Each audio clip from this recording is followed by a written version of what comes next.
tremendous crowds which you see gathered outside the stock exchange are due to the greatest crash in the history of the New York Stock Exchange in market prices.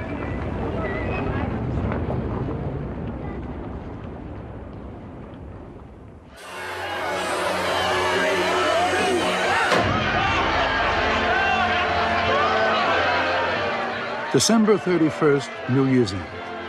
The crash and its terrible consequences were still in the future. Financial leaders, everyone, celebrated what had been a decade of prosperity and boundless optimism. They thought the party would last forever. They called it the New Era.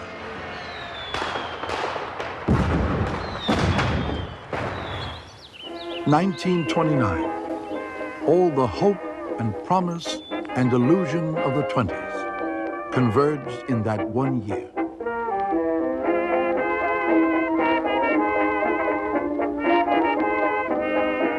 The United States is afflicted with new eras. Let us not think for a moment that the illusion, the aberration of the 1920s was unique. It is intimately a part of the American character.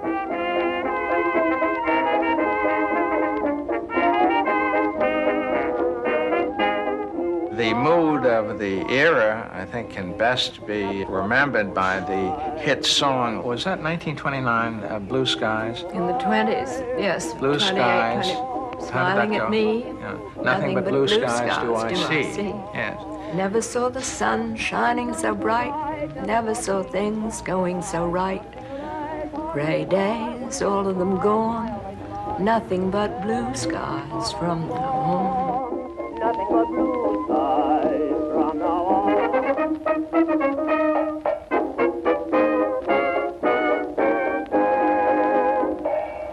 That was the whole tenor of the day. I mean, people believed that everything was going to be great always. Always. There was a feeling of optimism in the air that you cannot even describe today.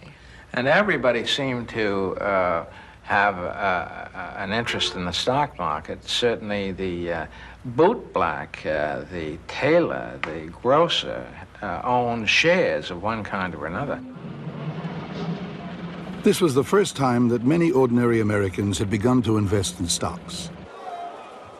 A stock, a share of a company, is bought and sold here on the floor of the New York Stock Exchange. The stocks themselves have no fixed value. As in an auction, if the stock is in demand, its price goes up. No demand, and the price goes down.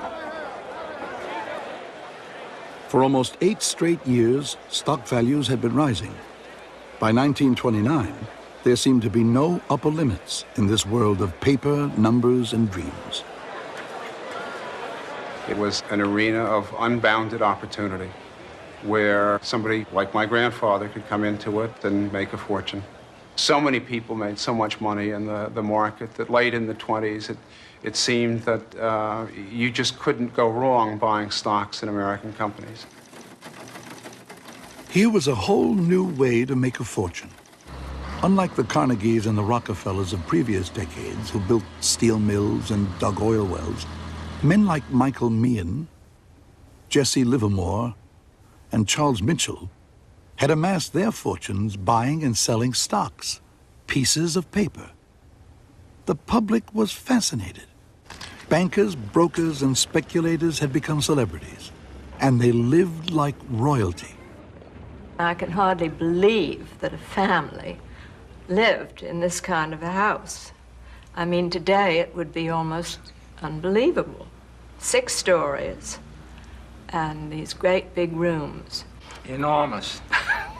We counted it up the other day. We had 16 live-in help in this house. Not counting the chauffeurs and others. Not counting the chauffeurs, yeah. Aside from all the help we had in the Tuxedo Park house and the Southampton house as well. But those days are gone forever. I should say. But we never thought of it as being grandiose because practically everybody we knew seemed to live in the same way. Jesse Livermore had a ticker tape in every home that he owned. They had a beautiful house on 76th Street in Manhattan, on the west side, off Central Park. They had a floor at 813 Fifth Avenue because Dorothea did not like to go to the west side to change her clothes. So they had a house in Great Neck. They had a summer house in Lake Placid. They had a house in Palm Beach. They had private railroad car, 2 yachts. Oh, they lived. They really lived. Few Americans lived like Jesse Livermore, but there was a rising expectation that everyone could have a piece of this prosperity. During his presidential campaign of 1928, candidate Herbert Hoover would make this extraordinary promise. Given a chance to go forward with the policies of the last 8 years, we shall soon, with the help of God, be in sight of the day when poverty will be banished from this nation. There was great hope. America came out of World War I with the economy intact. We were the only strong country in the world. The dollar was king. We had a very popular president in the middle of the decade, Calvin Coolidge, and an even more popular one elected in 1928, Herbert Hoover. So things looked pretty good.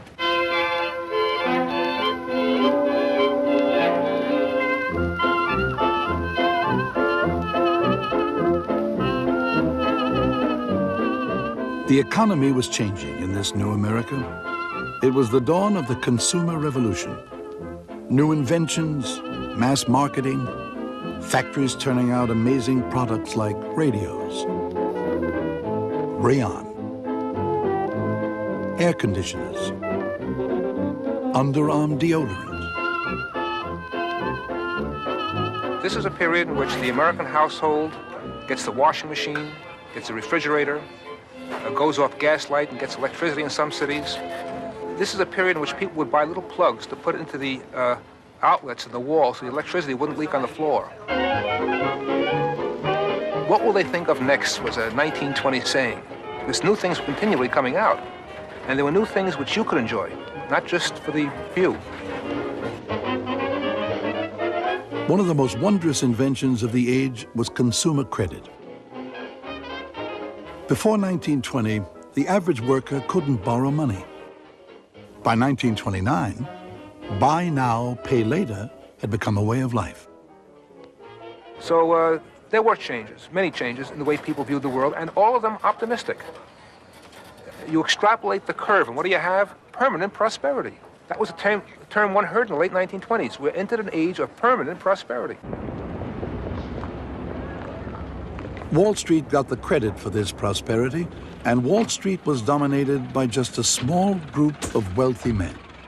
Rarely in the history of this nation had so much raw power been concentrated in the hands of a few businessmen. Men like William C. Durant. It's almost impossible to realize the power and the significance of the men. In Flint, when Mr. Durant came to Flint occasionally, people used to say, Durant is in town. Just like that, Durant is in town. He was bigger than life.